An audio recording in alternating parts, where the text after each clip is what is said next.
For folks that really want to see a better world, they need to go out and become members of Globit, because the real ultimate plan is that I personally become rich and then change the world with my view. Yes! Hi, I'm Christopher Colosi. I'm the founder of Globit. You are listening to the Drax Files Radio Hour with Joe Yardley. If it doesn't pan out with the Globit, you will be back on XM Radio moderating. There you go.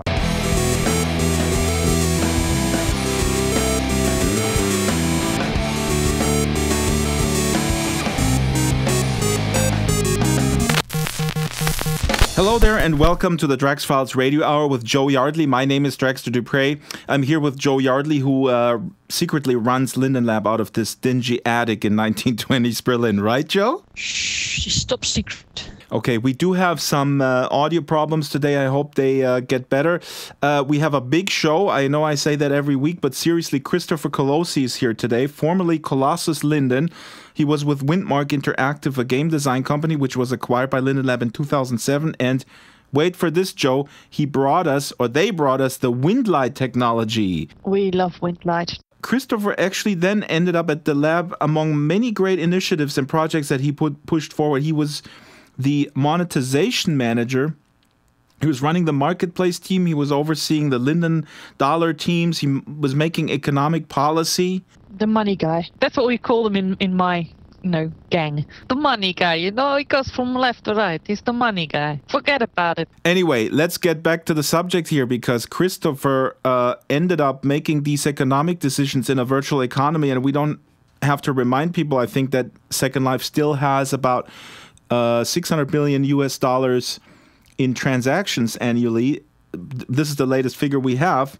So that's a significant position that Chris had. And in an interview, we're going to be jumping back and forth between his time in Second Life and his new venture Globit, which he says is going to be the digital currency for all digital goods and services on the internet, and perhaps even physical goods in the future. Real quick, a couple of housekeeping notes. As usual, please talk to the avatar Drax Files in World. If you want to get in touch with us, send us news scoops, send us press releases, send us hate mail. On Skype, you can leave a voicemail anytime. You can email us MP3 audio commentary. You can send us music to radio@draxfiles.com. You can support the show by either becoming a sponsor with your own banner, or you can visit the sponsors, ping us if you like to advertise. You can take out a voluntary subscription of only $100 Linden per month. That is $25 Linden per show. Maybe in the future we're going to take Globits as well as a payment option. Also, please subscribe to the show on Stitcher or on iTunes, and perhaps even rate or review the show if you like. Thank you so much for listening and supporting this show. Now, on to the news, Joe. Ebbe Altberg, CEO of Linden Lab, was interviewed, and he spilled some beans about SL 2.0, or I think it's now called TNT. On Designing Worlds, he spoke with Safia Widershins and Elric Merlin. And there's a lot of little bits and pieces about SL 2.0. Inara Pay, favorite blogger, already highlighted a few on her blog. What stuck out with you, Joe, in this conversation with Ebbe? Well, there were quite a few interesting things. One of the things that we're happy to hear was that they're going to fix the dead face, as he calls it, the new mesh avatars that look pretty decent, but their faces are frozen and they can't do anything. The most interesting thing I heard, and that's quite egocentric, I must confess, but that Ebbe was, really likes Berlin, 1920s Berlin, which is of course always nice to hear. And he confirmed that his son is working for Linden Lab a little bit, trying to help the product team with in-world research, which I know about, but was sort of top secret. And he's been spending some time with us in Berlin, having a long chat with me about how to fix certain things and improve certain things, and what's important to me in Second Life. Maybe I'm making a bit too much of a deal out of it, but it's almost like when Ebbe joined, we get two CEOs for the price of one, because his son has so much experience in Second Life and has been running around here for years. They talk about Second Life, in the car going home, how they can fix things. So it is like a hardcore Second Life user. God, is that borderline disturbing. They should go out and smell the flowers and play some golf. No, they shouldn't. That's boring. But it's really cool that he has someone like that giving him information and it's pretty much like he has one user at his left hand telling him all the time what's going wrong and what has to be fixed. I want to get to the new stuff, which was interesting. A lot of stuff that we knew were also confirmed. That, for example, with the new SL, there's not going to be backwards compatibility, but mesh portability. Everyone's using mesh. Every world, every online thing, every computer game, they're all using mesh. Absolutely. It's a standard. It's called polygon modeling outside of our little silo. But also a couple of points that he also mentioned, it's not going to be open source, which we also kind of knew previously. A big point of critique. I would like to have listeners call in or comment on that. What do you think about that aspect of it, that it's not going to be open source? What is a really interesting remark that Ebbe made in this interview is that they want to make it easy that you can move with your identity not only forward into the new SL, but also back and forth and take your Linden dollars with you. So that is interesting. I mean, it makes total sense that while the new world is being populated and developed, you can still do business and move back into the old world. Let's say if you're running a community or run a shop. And another point you can bring, what is being planned here is that content creators and people who run experiences or educational institutions can bring their audience directly into the world. They can market their experience directly to their audience, which is similar to what they did with the on-res viewers and these branded viewers back then during the CSI New York. That was before my time. There was an attempt like that, but of course the timing was wrong because during those hype days, the platform was obviously not ready for the influx of people, stability-wise. And now it's a new day. And it's great to hear that they also target education also maybe separately, so that the educational folks are not afraid, to run into any type of weird shenanigans in the sex department. They're going to try and fix literally pretty much all the issues that we've been complaining about for the last 10 years. And if that's, they're looking, they're talking to people in world, out world, they're reading blogs, they're trying to find out as many problems as they can. But I gotta tell you, I think my sense is that they're very aware of these technical issues, and they're probably really frustrated because they're so close to it, and they know that retrofitting and altering this mess of a code is so complex, and it's just not feasible in some instances. So I think that is a relief for them to be able to really start from a blank slate. But what is much more esoteric here, I think, or a potential problem that you can't really quantify is how do you get people interested in engaging in a virtual world? I think the technical issues are pretty clear, and they have been for a very long time. I'm really interested in having a debate about when this new shiny thing comes online, how do you get these reluctant folks in there? How do you approach stakeholders who don't even know that there are stakeholders? Older folks. That's a combination of advertising and getting the story out there. I mean, we've heard just today that Ebbe's been on a television show. Right, Esquire TV, that's right. Yeah, Esquire TV, which is of course great because we're quite lucky to have someone like Ebbe who is, pretty comfortable with being in the media and talking and things like that. He's got, his image is pretty good. The show is called My Friends Call Me Johnny. I know. Forget about it. It's with some mafia guy. No, it's with a guy named what is his name? Johnny Pigazzi. He's a rich guy, an heir of some auto big. I like him mobile, already. Yeah, your sugar daddy, and he's a photographer and he's also invested in tech companies. We're gonna put a link to his profile, but that's exciting that Ebbe is getting out there into the mainstream media a little bit more. Yeah. When Second Life 2 is launched, it's going to get a lot of publicity on its own already because people are saying, "Oh, look, this is back, this is new."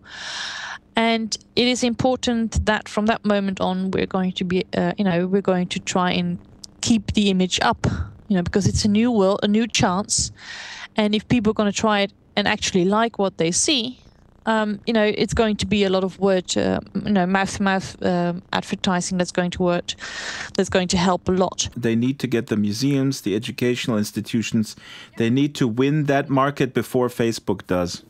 Imagine if an entire classroom of 20 kids, and they're all 11 or 12 or 13, and they spend an entire class building medieval ruins, like we discussed a few episodes ago. In Ireland, this classroom does that. These are kids that grow up with it, and when they come home, they want to try it as well, and they may want, and they're already experienced in building, and they know how it works. These are valuable customers, and they can be very valuable members of the virtual society and community. So it is worth investing in that, even if it's not a profitable thing to do. The people who play Barbie and Ken may bring, the cash flow into Second Life, but for the public image and the perception, it is probably equally, if not more important, to associate yourself with these educational projects. Children are the future, and not just that, but they're also, education will also do a lot of good for the reputation. But anyway, as we go to air with this show, the Silicon Valley Virtual Reality Meetup is happening in Mountain View, and none other than Second Life co-creator Corey Andreka, now VP of Engineering at Facebook, is speaking there. I don't know. We're going to air as he speaks, so we don't know what kind of beans he spills about the metaverse that they're building, but we'll have hopefully audio from the live stream next time, and we'll also have the SBVR meetup organizer Carl Krantz back. He was on the show before to give us some context on the metaverse wars, putting together their army, as we speak. I don't know if there's a last man standing or if we can all coexist. Who knows? We are the biggest army, the most experienced army. We've got fantastic weaponry, and we've got lots of locations and front lines and all that thing. But we've got this Facebook army that is very secretive, and we know that they've got more money than God. I'm going to summarize a few things because I want to listen to Chris Colosi. It's so interesting how he contextualizes his days at running the economy at Linden Lab, and now his new thing, Globit, which is so exciting. So let's just step through these real quick, because Leap Motion and Oculus, there is a video out there where there's sort of the Leap attachment in front of the Oculus. You see a guy with his hands in the virtual realm taking apart a skeleton, and then he has sort of a floating control panel that lets you change color and light of the objects. And I was going to say that the founder of Leap Motion, David Holtz, I'm scheduling with his assistant today to have him on the show and talk about in depth about Leap Motion, where it fits into the VR ecosystem. Another thing that I saw, Joe, I don't know if you've seen this, the structure sensor. That's a mobile add-on. It's kind of it's bigger than the Leap Motion, but you basically slip it over an iPad. You can scan your room, you can scan 3D objects, you can scan other people in the room, and you can make instant models. Can you imagine how easy that is going to make building stuff for Second Life? Exactly. Or for TNT, the next thing. If I want to sell my Bakelite telephone in Second Life, yes, I could scan it on video. It looked like it could be done in seconds. It's amazing. You could scan your entire room in real life in Amsterdam, and you could sell up the wazoo of stuff, all authentic stuff. This is where we're going. The 3D scanning is the big secret weapon for virtual worlds. We're going to be using it for how we interact with virtual worlds. We're going to use it for how we build stuff in virtual worlds. Right, and it just came to me, I think the availability of these will sort of normalize the perception of virtual worlds in among people who are very skeptical. So once you can actually show to them, this is not all escapism, fantasy, weirdness. No, this is very practical. Here's a freaking chair. You can scan it, you can put it in there.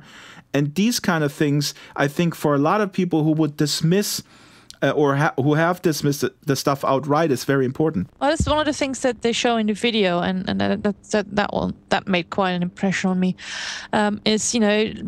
Some guy goes to an antique store, he scans a little table, and he sends it to his girlfriend, and she sort of reproduces it in her living room to see if it fits.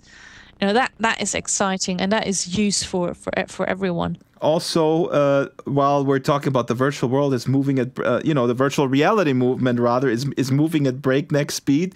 We in SL are happy that we can now upload our heads. There's a German company, Game Yourself, and they have a mobile app, and after the user records a video of his face with the mobile phone, the application produces a 3D model, and that can be imported into SL, and there you go. Yeah, I signed up for it as well, and I'm going to try it out. And even though I don't have a mobile phone, they said that they might be able to help me out there. So see, the Germans, they think of everything. There used to be a thing, by the way, called Cyber Extruder in SL. I'm going to post a video. I did a little reportage way back in 2007 about Cyber Extruder. You would send them a photo, though, and then you still had to model the head. I mean, you had to adjust the head of the default Second Life avatar to kind of fit your head shape.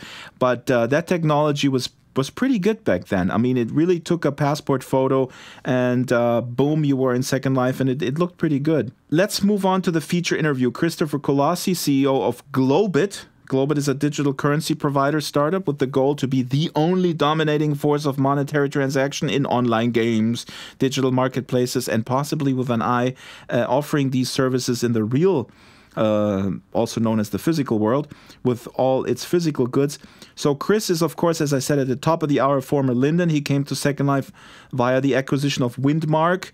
Windmark Interactive, the makers of the Windlight environmental simulation engine.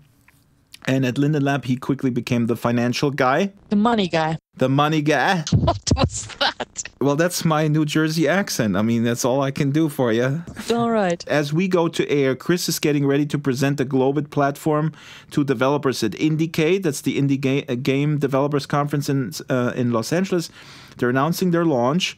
Globit is headquartered in San Francisco. They have 3 employees, a couple of contractors, and an advisor position. I met Chris at the Second Life Community Convention 2007 in Chicago, and we stayed in touch in rudimentary Facebook type ways over the years, and I was really excited to be able to spend this time with him. So the conversation is really all over the place. But, follow it. It's good. Second Life, we talk about Second Life, the beautiful, the good, the bad, and the ugly. Some bad Linden decisions, virtual economy, socialism, capitalism, monarchy. Again, I apologize for the nonlinear structure. Here is Christopher with an anecdote from the Linden days. Chris wore a shirt on the interview day, and the shirt said 525, surrounded by a tag cloud of things like awesome, helpful, love, and so on and so forth. And he explains what that shirt was. It was meant to promote or commemorate now a very nifty employee motivational scheme, I would call it. Here's Chris. So here's what's really funny. M came on. So CEO after Philip left. So this would have been 2009 maybe. He started a project to redesign the website. One of the things he believed was that a website redesign would make Second Life take off. We'll ignore my agreement versus disagreement with that assumption. Sorry, now in hindsight, with 2020 hindsight, I could say this is akin to me saying buying new running shoes will make me a marathon champ. So they started this project, and as if it didn't already have enough issues, instead of naming it something like Project Facelift, they named it 525, which was the date it was supposed to launch on. And we joked because I think they missed it by nearly like a year, and we thought like they might actually hit 525 of the wrong year. We threw like a party, I remember, like months after this date, and it was kind of hilarious because we're celebrating the 525 launch, and it's so obvious like how many months late it came in. And these were the shirts at the time. I think the thought clouds with, what have people been saying? We're kind of big, so they printed up a shirt. So this was an internal shirt for that launch. But now, and this is actually great, I'll leave this in and I'll edit it down, but what are you doing now? I am running a startup called Globit, Globit. It is a digital currency web service. So before I left Second Life, I was running the economy at Second Life. I was basically the Federal Reserve chair of Second Life. I chose when to print currency, how much to print, how to release it, what price to sell it at. I was assessing policy for should we, have a tax? How does money flow through the system? Can we charge people in Linden dollars instead of U.S. dollars? So I had spent over a year really deep in it, really all 4 years on that side since I ran X Street. Sorry, and we're going to jump back and forth because I actually wanted to fill that in later. You came with the startup that basically created Windlab. You were brought into Linden Lab. I mean, tell me the connection between going from environmental simulation thing to dollars and cents. I would say it's a skill I always had and something I liked. Had I known how much I liked this stuff, I would have taken an economics class for sure in college. I kind of avoided it, this thought of, geez, I don't want to go be an iBanker and work 90, 120 hours a week. So instead I went and started a tech company and worked 120 hours a week, But there was a thought, people tell you what things are like. I've told folks, I gave an interview recently and I said, most people believe that doing accounting, bookkeeping is boring. And therefore, most people aren't going to find out if they like that until way later in life because most people won't try it. The assumption is boring. Well, it turns out I've done a lot of bookkeeping. I'm not saying it's the perfect thing for me, but I love systems that work out perfectly. So the concept of dual entry bookkeeping, where everything should work out to the penny, and there are no exceptions, and there's a bit of artistry in how you name accounts and where things go, is kind of beautiful, kind of relaxing. My first startup was video game and graphics, cutting-edge graphics studio, which was acquired by Second Life. I had done primarily computer science. That's what my degree was in from Harvard. When we started that company, there were 5 engineers, and we basically discussed what we were going to do. I'm someone who enjoys making other people more efficient. It's part of why my current company, when we get back to it, is a tools company, a services company.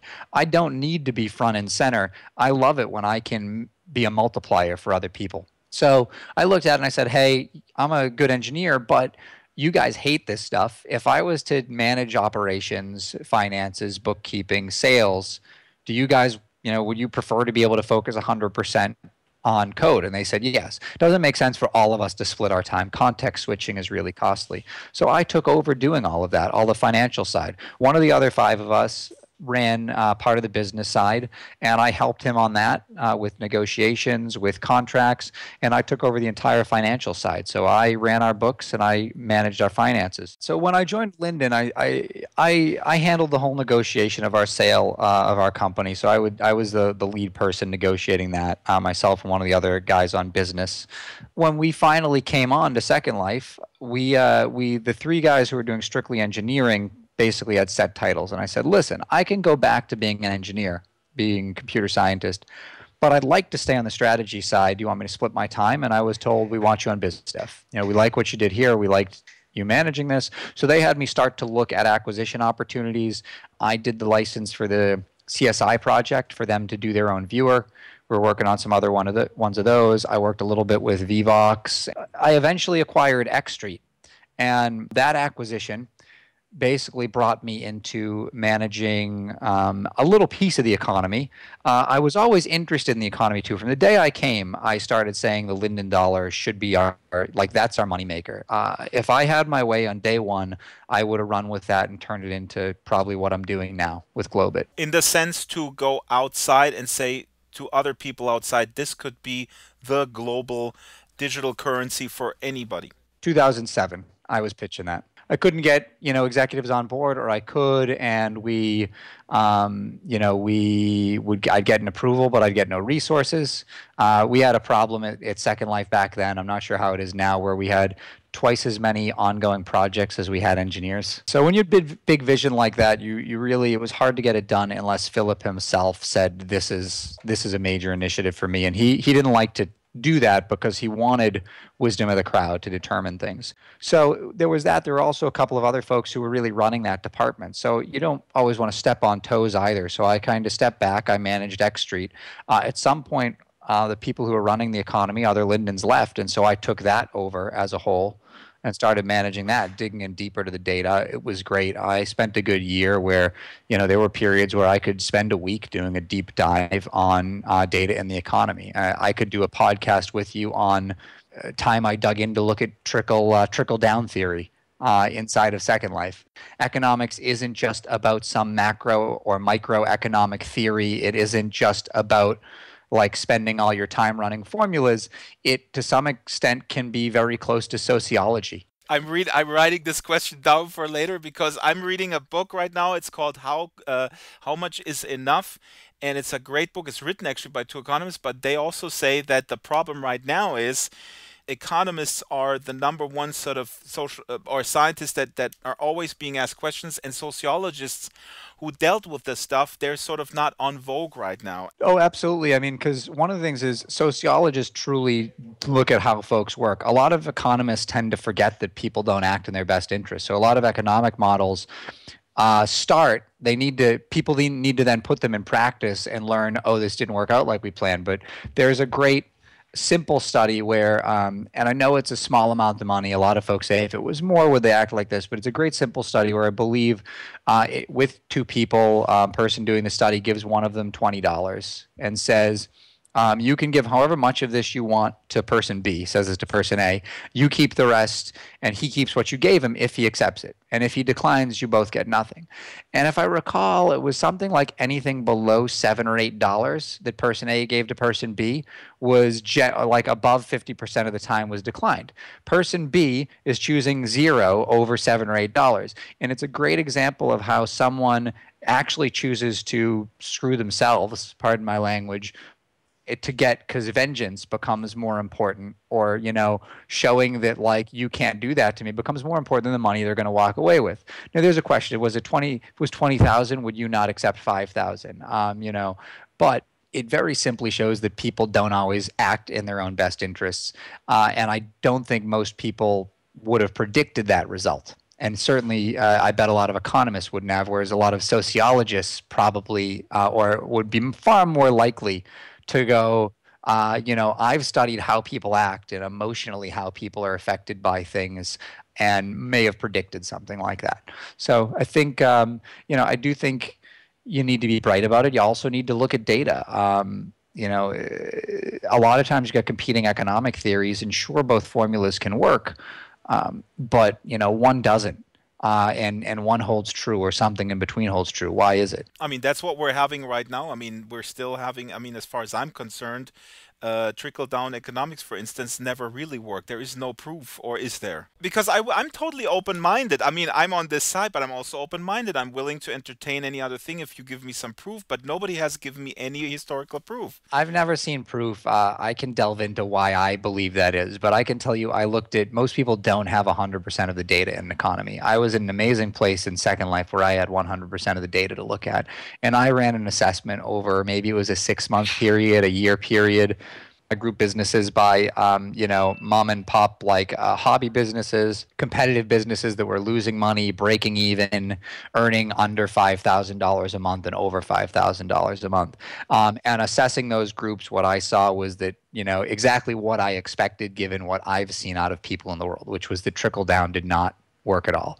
Now, there's some amount of information I don't have because I don't know who for a business pays their employees in Linden dollars versus cashes out to pay in USD. So, caveat, asterisk, there's some information I don't have. I was looking at money leaving the system. But basically what I saw was that businesses, hobbyists, businesses losing money, businesses breaking even, if you gave them a discount or if they made additional money in a month, would reinvest 100%. To me, that's like the guy at the local shop who is going to take the extra money he makes and buy an extra loaf of bread from the grocery store. We'll come back to that in a second. It started to shift a little bit as you got to folks making under 5,000, where they would reinvest part of it, maybe close to all of it. You got north of $5,000 a month, and to the penny, they spent the same amount in Second Life, based every month. If you gave them a 5% discount, there was going to be 5% more profit in USD cashed out that month. They were going to take, and so now, could they be paying other bills with that? It's possible. But in all likelihood, that's exactly what happens in the real world, which is that goes into someone's pocket. Cashing out a Second Life is very akin to choosing to invest in China instead of the U.S. or another country, or to some extent buying a yacht, which is going into another maybe wealthy person's hand. What you see at the small end is, we had a velocity in Second Life. on average, for every Linden dollar purchased, it was spent 6 to 7 times, I want to say, if I recall the data accurately, before it was cashed out. The government looks at these things. A lot of people choose to not want to believe it, but when they say, hey, when we choose to spend and we give it to the right group of folks, $1 creates $7 in GDP growth, creates a bunch of tax dollars, creates a bunch of additional income and income taxes. It's not $1 of spending, it creates 7, 8, 20, however much it is. That happens when you give it to someone at the low level. They can't afford to not spend it. They can't save it. They've got bills to pay. They need to feed their family. When they go into a local shop, not a big chain.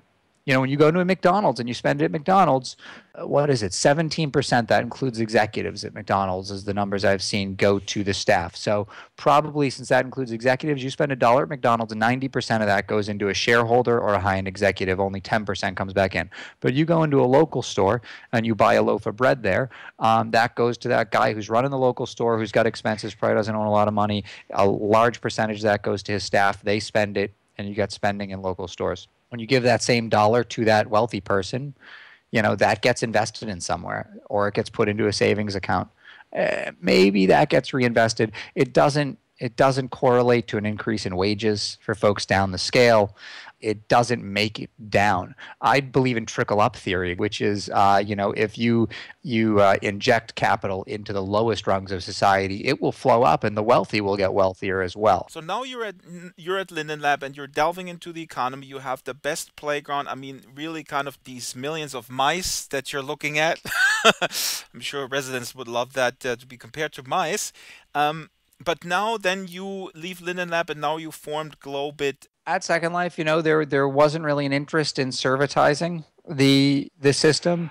There were a lot of bugs that weren't getting fixed. While I was there, we had no engineering team actually assigned to the Linden dollar. When there was a problem, we had to find engineers. That is mind-boggling. I mean, but that's dollars and cents. This is what I had to deal with for 4 years. I loved my time there. We had great folks working there, but if you're wondering why didn't I do what I'm doing at Second Life and why did I leave, I need to have an impact.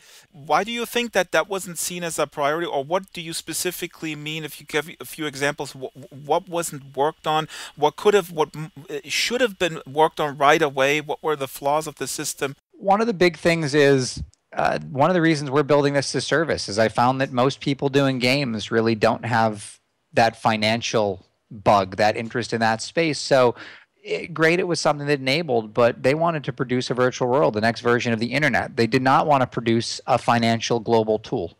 There wasn't broad interest in that, and there were just competing visions. The issue wasn't that there weren't visions when I was there for Second Life. The problem was that instead of 2 or 3 initiatives, we had 10 or 12. And so you had one of two things. Either those weren't narrowed down, or I have a great analogy on that too. I'll give you in a second. Or what they were narrowed down to were just other things. So we had CEOs that maybe they saw that as a possibility, but they saw 4 other things as having a higher possibility. I can't fault them for that. People make good and bad decisions. It just didn't align with where I wanted to move the company to. And, we can't say that I was right. We didn't try that. I can say I think from where Second Life is that what we went after did not have exponential growth. So what we did choose, or the way we executed on those things while I was there, did not, propel us forward. You're talking about a global financial tool, and I think that's what you're building now. But can I argue then just, the Linden dollar, maybe I sound like an executive that you had to work with. Well, the Linden dollar works just fine. People pay in, they cash out. I mean, what's the problem? What do you want? Yeah, what were the problems? We had a bug at one point that wasn't noticed for a month and a half, and I think was costing us 6 figures a month. I found that, and it took some fixing to deal with that. I had merchants that I had to run reports. They could not get their full transaction history. They're trying to run 6-figure a month. They're trying to run 6-figure a month businesses, and they can't pull their transaction history record. I mean, I had meetings with them, asked them what they'd be willing to pay to have that fixed. I came back and tried to put that on the program, saying our biggest merchants want this as a feature. They're actually willing to give us money to get this built. And hey, you can't push it forward. Now, part of that's also, hey, I'm a person that is learning on the job. I'm not, I don't have a ton of large company experience. So perhaps there are some things I could have done to actually drive those things forward better. That I'm learning more. But the fact of the matter is, we didn't go after those things. Was I given a set of engineering resources, I would have gone after, and things I would have turned into into a system. But now you are building this global financial tool that you mentioned earlier that you wanted to build, and you may also then take on Bitcoin and then get your revenge that you duly deserve. So I would say we sit somewhere in between a Bitcoin and a Linden dollar. We are a centrally managed currency, so we're managed like Linden dollar. The Linden dollar is not like Bitcoin. We're not a cryptocurrency. Our currency are called Globits as well. That's the company name, is Globit. Right now, we're pegged to the U.S. dollar. We will go to a floating exchange like the Linden dollar has once we have enough supply and demand. You want to get to where it's stable before you do that. And we'll continue to launch those in other countries as we get enough merchants and consumers in those countries. On top of that currency, we have built a set of services or APIs that are easily integratable. They're web services. So through a RESTful API, we've also provided a number of wrappers in various code languages. So I believe we have a Unity plugin up. We've got might be a PHP wrapper, a couple of Python wrappers. So to try to make it easy. So one of the goals is you need to make it simple for folks to integrate. They get into the cart flow where they're ready to purchase, and they present them with a page where they go, hey, we use Globit. If you've got an account, link it. If you don't, create it. They click that. It sends the user to us. This is one of the 2 times that a user needs to be sent to our site. If they're a user and they're logged in, they just show up to a basically like you'd get at a social networking site. If someone was asking you to give you access to their Facebook friends list, you would get a, hey, will you authorize this application? One click.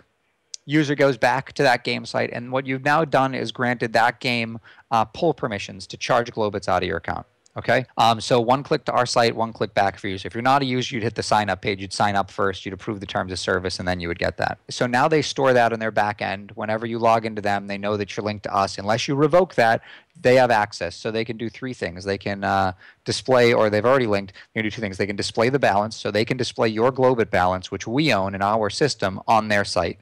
And then they can request a transaction processed. So without you having to add any payment info on their site, you can add stuff to your card. You can do one click, whatever it is, and go, boom, I want to buy this sword for 30 Globits. You click that. They submit that request to us. We verify that the approval you've given is still active, and then we actually move those funds from your Globit account to the merchants, and we record that in each transaction history. If they're using us for inventory, we deliver the product. That's another service we provide, but it's all a la carte. Folks can do it themselves. If you don't have enough Globits, you click and you come to our buy page on our site. That's the only other time.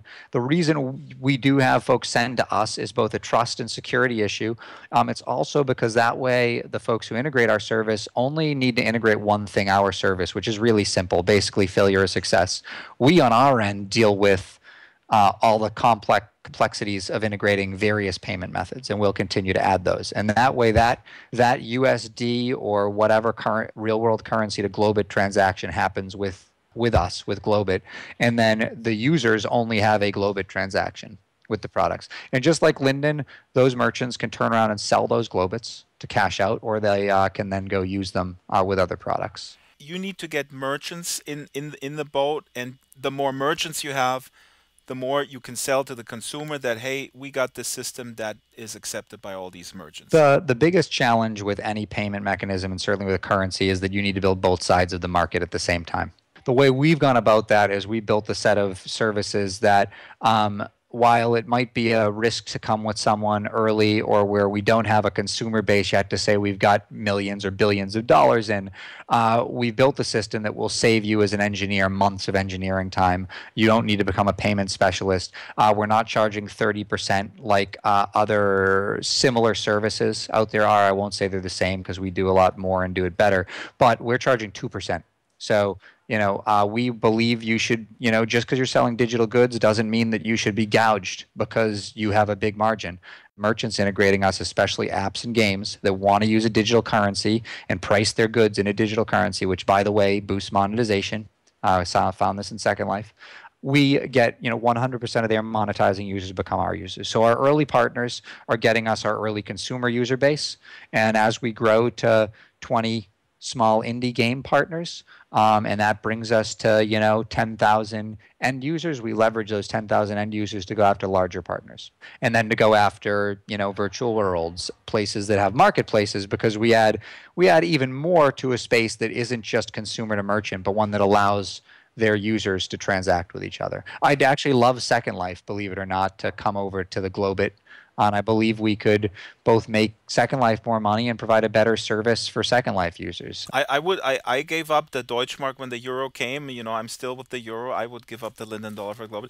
But see, we haven't even clarified it in this interview yet. Now, are you going after digital goods and services, or real world, or both?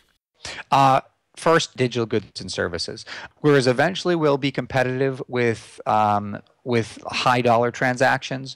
Early on, the way we're set up and the way we're reducing cost on low end transactions means you'd probably have a higher fee on high end transactions. I won't go into that, but also there's higher risk. With a digital goods transaction, it's a lot easier to deal with chargebacks. Someone hasn't shipped a $3,000 television, they've shipped a digital good. If you have a chargeback, they haven't, that company didn't make a profit, but they haven't lost a $3,000 inventory item. So we want to get our systems. It's not to say I'll turn someone down, but we're not going after that area. We want to know that our systems are rock solid before we have users that are looking at large item, potential losses. And we want to go after microtransactions where we add the most value. As we grow and scale, there are a couple of big things. One, we believe we can go into real world goods, and we can eventually compete with standard payment processing methods and reduce the cost of transactions globally. We're at 2% now. In the long run, 10 years from now, I want to be at 1% on transactions of any size. And internationally, and the Linden dollars, I've seen this through our exchanges and through how people use it, you can get rid of currency conversion fees. So digital or real world, if you're buying something internationally, we can get to where that doesn't cost anything. Now with Renaissance, virtual realities in everybody's mind and mouth and so on and so forth, Facebook is building something. We don't know what they're building, but with you, I mean, they will undoubtedly have to have some sort of a currency if they're in fact building sort of a metaverse. Facebook did actually build its own currency at one point. A lot of folks don't realize there was, I think it was the Facebook buck at one point. From what I read and heard, Facebook believed that games were using it, but a lot of other products, a lot of other goods that could be sold were not being sold on Facebook, and their belief was it was because people didn't understand a digital currency. And so they got rid of their digital currency and they just created a payment method. My belief is that they got that wrong. It wasn't the digital currency, it was their 30% fee. Most folks don't want to pay a 30% fee. People were forced into it. They went from having a low fee to suddenly having 30%. Facebook, I believe, took over 2 months to pay you. I understand and I believe the right way for platforms to monetize is through purchases, in-app purchases. So I don't think that's wrong. I think it's wrong to force folks to have to use yours, to have to do a different integration. So what we want to do is say, hey, do no work on your end. Set us as the currency to use, make it easy for your users, make it understood, and then what percentage do you want? You want 5% for your essentially distribution network, access to your end users? Then when someone does a transaction in that on your platform, we'll charge 7%. Or some revenue share that we agree to. 2% will go to us, 5% will go to you. Someone building on Facebook now knows, well, I don't have to do any more work, and if I want to launch it on Facebook, I'm going to pay 7% instead of 2%. Is it worth an extra 5% for the customers I'm going to get? Guess what? If they're launching in 7 places too, what they're going to make is going to depend on where their customers choose to use it. If they'd rather use it from the web, if they'd rather use it from an iPhone or an Android device or Facebook, you're going to get charged the fee based on that platform, which actually is very closely aligned with the value that distribution network is adding, because they are creating a space where a user is choosing to access that content. Now, maybe it's 5% in one area and maybe it's 15 or 20 somewhere else. I can't make a platform set their rate lower, but we can certainly work to drive that down. And when it becomes one integration and therefore someone can launch everywhere at the same time, that person can choose to drive their users. If you set too high a price as a platform, you're going to have all your app developers trying to drive their users to their web version to use that. But let me ask you, because in the future of the metaverse, this is how I see it. I see many metaverses or virtual worlds with Oculus and other interfaces. So it's a much more natural interaction, and all these might have different currencies, and that goes back to your earlier prediction. And I think that's, as far as I'm concerned, it's quite realistic that maybe then Linden Lab may give up their internal in-house currency and wants to maybe offer the payment or offer, if I go in world, I can pay maybe with Linden or I can pay with Globus, let's say. You've got folks right now, yeah, exactly, and you can do a switch to accepting both. Imagine this right now, right now folks that are making money need to cash that out, they lose some money on the exchange. Imagine if all of a sudden you could pay your AWS tier in Globits. Imagine you could buy those servers you need somewhere that you could pay an employee. Like, the minute you don't need to move your money out, there's a lot of benefit you get from being on a single currency used across areas. And when you move to the digital space, you remove money being shuffled around to banks. You remove this ancient architecture. I'm going to call it, not that it's ancient, but this old architecture that has a lot of costs. You said this earlier. If I would cash out with Globits or at any point in time, I get it out. We've got a margin built in to cover payment processing fees. Once we launch a floating exchange, you'll, like you have with Second Life, have more of an ability to set whether you need your money out quickly or whether you want the best rate you can get. We're not there yet. What I wanted to ask before we wrap it up is, I live outside of your bubble. I live physically close, beautiful California. Apple, iPay, and everybody is going out there with trying to abandon cash and then also credit cards. But what do you think? You say this is the future, but my question is about acceptance of digital interaction. There's a backlash against this. There's a need to kind of connect with physical things, or however they phrase it. I'll go beyond that. I don't think it's even a need to connect. People inherently don't like change. Once they figure something out, there is a set of the population that tries new things. Those are early adopters of products. When you look at things like crossing the chasm, and those are the folks. It's a small part of the population. You need to get those folks that are resistant to change to want to use something. It's why there are great new payment methods that are less expensive, and they fail and fail and fail and fail and fail. It's why other major companies have done NFC and it hasn't succeeded. Why? Because people are used to taking a credit card out of their wallet or cash out of their wallet. They understand it, and frankly, it's simpler, and they have incentives to use it. They get reward points. One of the reasons we're going after apps and really specifically gaming right now is they're already likely in that space to try things, but they're in a place where they can't go elsewhere. So that is a space where I think adoption is likely to happen. I think folks are missing the boat sometimes when they are jumping right to brick and mortar because there's so much money that happens there and they want to dominate that space, and they're trying to jump to the middle of the curve.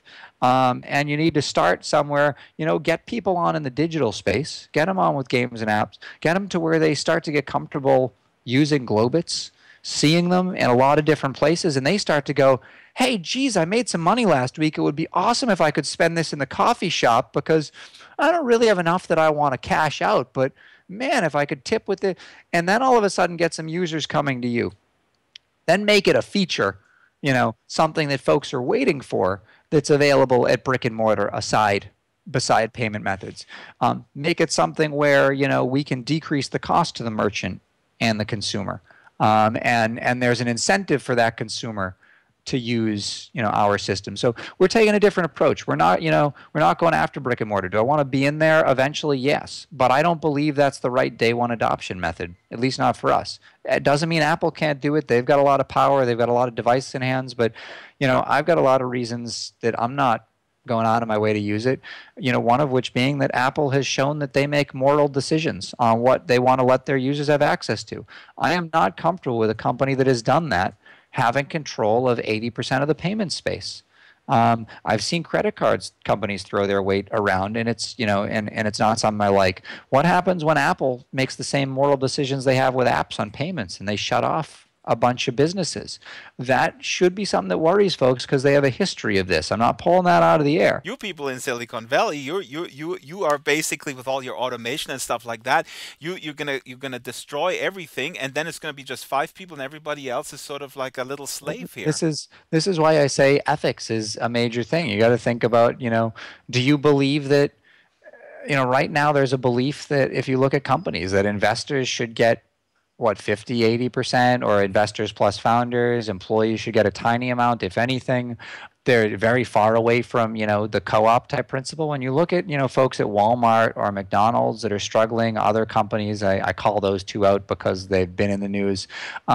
It's not to say there isn't enough money there. Someone did an assessment, only 17% of McDonald's cost is its employees, and that includes all executives. That means, you can double wages and only increase with only a 17% cost increase, and that's across the board. What a lot of folks don't realize, they believe that like if you raise, everyone's wages combined $1,000, that company needs to take that in, and they don't realize, unless you've been in like trading and stock, that there's dividends that go out to shareholders. There's sometimes people are fired or wages are cut to get share prices to go up, because the actual, when you look at how a company is formed right now, a C corporation, an S corporation, your duty is not to your employees. Your duty is to your investors. You have a duty, a legal responsibility. There are actually boards, companies that have been sued by shareholders because they believe they've paid their employees too much, and they've actually won in court. And what will you be doing with all your VC millions of dollars when everybody has Globits? You will sell us out? Hopefully I can use that to push some of the principles that I believe in, and improve the world. I got to get there first. I mean, I have an interest in politics, but I'm not in politics right now because, I don't know if I could be successful being the principled person that I am when folks expect you to change things to take money. So I become independently wealthy. It's a lot easier to go in and have an impact and not be beholden to anyone. So what we brought this around to is, for folks that really want to see a better world, they need to go out and become members of Globit. Spend money. If you're running a product, accept them, because the real ultimate plan is that I personally become rich and then change the world with my with my views. So that was Christopher Colosi. So much history, so much fun, so much future for the virtual world and digital currencies. More info on his company is at globit.com. There's a developer portal at dev.globit.com as well. And all his info, of course, on our blog. Joe, I'm sorry we're out of time. What are you going to do this weekend? Well, I'm going to have another good look at a video that I found online. It is a CGI rendering of a head made by someone called Chris Jones. And he does this professionally. And of course, it is completely unrealistic for us to expect this kind of reality or realism in a virtual world like Second Life in the next couple of years. It is a face so realistic that you will have trouble believing that it is actually all CGI. It's amazing. Took him a long time to put it together, but I'm not so sure if it's going to take that long to have avatars like that. You have some console games that have avatars who look pretty darn realistic, if that's what you want. The question is the uncanny valley. This is beyond the uncanny valley. Absolutely. It really, this is just normal. This is just real. Right. You would marry him.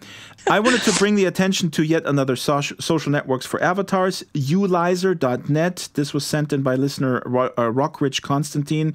Looks pretty good. Not sure if I would need more of these 2D social networks. I need all the things that Facebook has. Maybe with SL 2.0, there is going to be an accompanying social network that solves all these problems. Also want to mention real quick the University of Western Australia. They're doing a machinima contest again. I mean, they're doing amazing things for machinima. It's primarily JJ Sifanwi from the University of Western Australia. He actually sent me a hard copy of the Freedom Project book where folks with disabilities talk about their art and films they make in SL, original visual art. Just amazing. We're linked to that contest. You can apply. The deadline for the machinima contest for the current one is October 31st. It's there's a $1.09 million in prizes. And then lastly, Bryn O has a retrospective. Ziki Questi is sending that in as her recommendation to check it out. The Brino retrospective of her first 7 years in Second Life, 2007 to 2014. check that out. We're going out today with excerpts from Anita Sarkeesian from the Feminist Frequency video series. We have not covered the whole madness about Anita being threatened by the crazy basement dwellers and cyberbullies, the real nasty stuff. You know, regardless of anything she says on the internet, the comments and the way people react to her pretty much prove her point more than anything she could ever say. Anita basically had this shitstorm started when she criticized certain cliches and sexist stereotypes in video games. So here she is recorded last month at the XOXO Arts Festival in Portland, Oregon, talking about the scary, nasty world of hopefully a minority group of gamers that she enraged with her, documenting a pretty darn obvious tendency in the video game industry.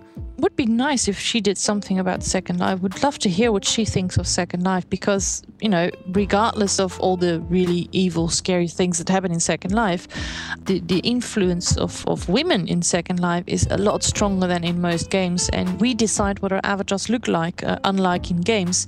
And oddly enough, we still have a lot of Barbies and half-naked women running around. So but these half-naked women are mostly, you know... truckers called Dave. Truckers with beards. Maybe. Not all of them. All right, that's it for the show today. Have a great weekend, Joe, and goodbye. You too. Auf Wiedersehen. Gaming and gaming communities are currently undergoing a massive paradigm shift. While women have always played and made games, for several decades the industry catered almost exclusively to a straight, white, male demographic. This is no longer the case. The new reality is that gaming is becoming a more diverse and inclusive environment for everyone. That metamorphosis is happening slowly and sometimes painfully, but it's happening. This is great news. However, I'm here today to share a little bit about the phenomenon of very vocal, aggressive, mostly male gamers who are unwilling or unable to accept this new reality. Their reactionary response can only be described as a massive and terrifying assault directed at the female fans, developers, and critics who feel they are destroying games. In fact, over the last 2 years, I've been made into something of a folk demon by some very angry men, especially those that hang out on certain parts of Reddit and 4chan. They have figuratively and literally concluded that I'm some kind of Disney villain who is personally responsible for the ongoing transformation of the gaming industry. Of course, I'm definitely not in charge of this cultural shift, but in their delusion, they've decided to believe that if they take me out, all will return to normal. I've been attacked with a constant torrent of grotesque misogynist harassment, everything from gendered hate speech to weaponized pornography, where they superimpose my face on pornographic images and then spam me with them. I'd like to focus on 2 strategies that these harassers have used in defaming me and my project: online impersonation and spreading conspiracy theories. It's the kind of delusional belief subscribed to by those who are unable or unwilling to accept a changing reality. Anita Sarkeesian bleached her skin to appear more white, and she learned to smile like a white person in order to become popular. There's more. Then she used sophisticated neurolinguistic programming techniques to brainwash members of the gaming industry into seeing sexism where none really exists. This one comes courtesy of an obsessive fellow fond of ranting into his webcam while sporting a bathrobe. He has made over 60 YouTube rants about me, and some of those diatribes clock in at over 4 hours. Yeah, I wish I was kidding. Beyond the shocking inability to show any empathy for women who are being harmed, we see an aggressive denial of women's experiences. Notice the paranoid language of false flag operations, which are commonly found in other political conspiracy theories. It is sometimes easier to believe unlikely or even ludicrous distortions of reality than it is to abandon or change a deeply held perspective. These theories are born out of a desire to explain away contradictions that don't fit neatly into these gamers' pre-existing worldview that gaming is and should continue to be the domain of young heterosexual men. The perpetrators do not see themselves as perpetrators at all. Instead, they see themselves as noble warriors fighting to save gaming from all those who dare suggest it ever change or grow up or mature. When women experience harassment and harm, we are blamed for the abuse we receive and regularly told that we were either asking for it or inventing it entirely. Again, what I've described to you today is not unique to me and my experience. Every day, many women voicing their opinions online deal with a similar flood of slander and defamation designed to undermine their careers, their credibility, their resolve, and their confidence.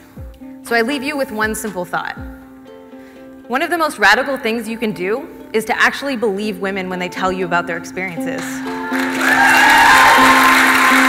Thank you.